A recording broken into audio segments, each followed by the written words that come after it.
La capacité de permettre aux parents de continuer à travailler quand leur enfant finit l'école, la capacité aux jeunes de pouvoir s'intégrer dans la communauté, la capacité que notre société devienne plus inclusive, ça, c'est toutes des raisons de célébrer ce prix-là. Mais je pense qu'il y a quand même une annonce qu'on veut rendre ce projet ici permanent, dans le CIUS ici, et qu'on va travailler pour l'exporter ailleurs dans le reste du Québec.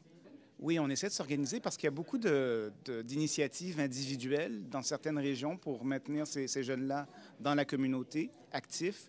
Mais nous, cette collaboration entre le ministère et les organismes et la communauté, en fait, parce que ce n'est pas juste les organismes, mais toute la communauté, on trouve que c'est une façon très intéressante de voir la chose, où les différents groupes pourront se joindre à ce modèle-là. Ben oui, parce que ça a comme bonifié ce qu'on faisait déjà depuis 2005, puis en même temps, ça nous apporte une plus grande reconnaissance. Alors, non seulement, oui, l'aspect subvention, l'aspect qui va faire davantage de clientèle, mais ça a un impact généralisé sur l'ensemble de nos services à parrainage sur Drummond. Alors, on est très heureux de ce beau partenariat-là. Bien, justement, le fait d'avoir des gens plus grand nombre de personnes aux activités de parrainage, ça nous permet de penser, voir est-ce qu'on pourrait rénover ou qu'est-ce qu'on pourrait améliorer comme bâtisse, parce qu'on sait maintenant que comme la TEL est là pour rester, mais peut-être qu'on pourrait penser plus en fonction de 2-3 ans par rapport à nos installations, qu'est-ce qu'on pourrait bonifier. Ça nous permet de planifier davantage, autant au niveau de l'équipe de travail, vraiment pour dire consolider des emplois, mais aussi en même temps de pouvoir penser qu'est-ce qu'on pourrait faire pour moyen et le long terme, ce qui n'était pas le cas avant. Avant, on était toujours une année à la fois. Là, maintenant, on peut commencer à penser 2-3 ans à l'avance.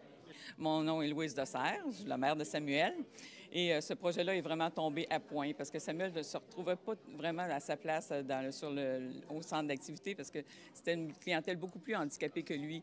Puis il revenait toujours un peu triste. Puis quand ils ont offert d'aller visiter une usine de bois, c'était le rêve de sa vie d'aller travailler dans le bois comme son père. Je suis le père de Samuel, je m'appelle Yves. Et puis Samuel, quand il a su qu'il allait vraiment travailler le bois, ça paraissait dans ses yeux qu'il était à sa place. Il aime ça, il aime faire beaucoup de choses. Il est habile, malgré tout, il est vraiment habile. On est allé visiter, nous, puis on a trouvé qu'il était capable de se débrouiller réellement sans handicap, d'un sens, sans sens. On est très fiers de lui. Alors, sans plus tarder, j'invite M. Lionel Carman, ministre délégué à la Santé et aux services sociaux.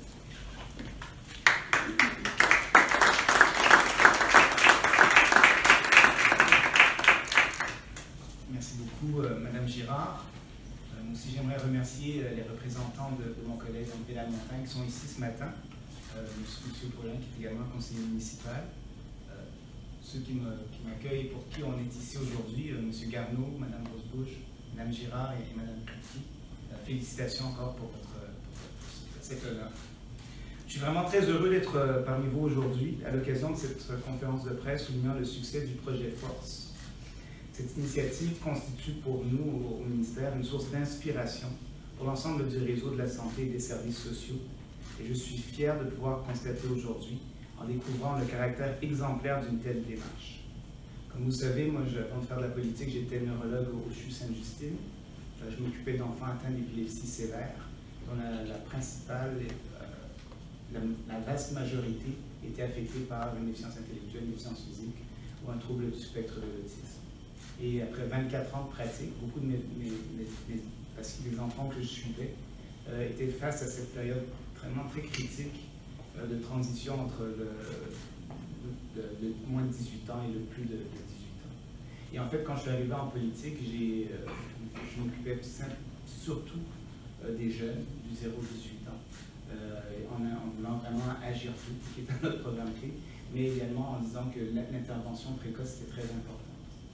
Mais après quelques mois, je me suis vite rendu compte on s'est vite rendu compte, avec mes collègues, Mme Blais et puis Mme Mécan, la période peut-être la plus critique que vivaient ces familles, c'était vraiment autour de l'âge de 21 ans. Cette transition vers la vie autonome, la vie adulte, quand elle n'est pas toujours autonome. Et c'est vraiment pour ça qu'on a décidé de faire des changements importants au niveau du ministère. Et depuis mars 2019, j'ai la chance de m'occuper des personnes en situation de handicap tout au long de leur trajectoire de vie. Et parmi les solutions qu'on cherche pour ce groupe d'individus-là, je pense que le projet qu'on célèbre aujourd'hui en fait vraiment partie. Comme vous le savez, les personnes vivant avec une déficience intellectuelle font souvent face à un défi majeur à partir de l'âge de 21 ans. Leur parcours scolaire étant complété, ces personnes ont besoin de poursuivre et de demeurer actifs au sein de notre société, ce qui devient de plus en plus difficile dans le milieu éducatif.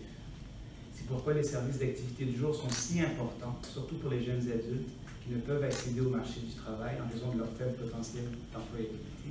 Et ici, c'est vraiment de ce groupe-là qu'on parle. Puis notre gouvernement tient vraiment à ce que le Québec soit une société inclusive et que chaque individu puisse atteindre son plein potentiel et s'intégrer au niveau de notre société. De telles activités comme celles qui sont permises par ce programme permettent à tout le monde de demeurer actifs socialement et de stimuler leur développement au contact d'autres personnes, tout en offrant à leur famille la possibilité de poursuivre leur parcours professionnel. Un autre point très important que plusieurs des parents d'enfants que je suivais me rapportaient. Pourquoi les gens qui étaient très actifs devaient, un des deux parents, parfois même les deux, devaient arrêter de travailler en raison de cette difficulté pour leur enfant qui avait quand même un potentiel de pouvoir continuer des activités pendant le jour. Donc je me réjouis beaucoup de voir que le projet Force vient consolider une telle offre de service et qu'il suscite un si grand engouement au sein de votre communauté. En fait, les gens que j'ai rencontrés ce matin me disent évidemment que tant la municipalité que la communauté, les organismes communautaires sont vraiment très, très contents du projet. Ça, c'est vraiment une source de motivation pour distribuer le projet à la grandeur de la province. Le sujet de la démarche, de même que le dépassement de ses objectifs initiaux, témoigne de sa grande pertinence en regard des besoins réels auxquels elle vient répondre. La satisfaction des partenaires, comme je mentionnais, notamment les organismes communautaires, ainsi que les usagers eux-mêmes et leurs proches, manifestent également l'adhésion de la communauté à cette approche novatrice. J'aimerais maintenant féliciter les investigateurs de ce projet, tant du CIUS de la Mauricie Centre du Québec que du ministère de la Santé et des Services, pour le prix qu'ils ont reçu en juin dernier. Alors, je suis allé lire un peu sur le prix Jean Rochon. C'est vraiment quelque chose d'exceptionnel ce qui nous a été attribué. C'est un prix pour les cadres du réseau de la santé. Et l'innovation, puis l'originalité, puis la satisfaction qui s'émane de ce projet-là, je ne peux que vous lever mon chapeau. Pour le MSSS, ce projet prend tout son sens dans la mesure où cette expérimentation en partenariat avec le CIUS, MCQ et les organismes communautaires contribuera à bonifier les orientations ministérielles dans le secteur des activités socio-professionnelles, quelque chose, comme je disais tantôt, sur lequel on planche activement. Le MSSS est également fier de la contribution importante des usagers partenaires à ce projet novateur.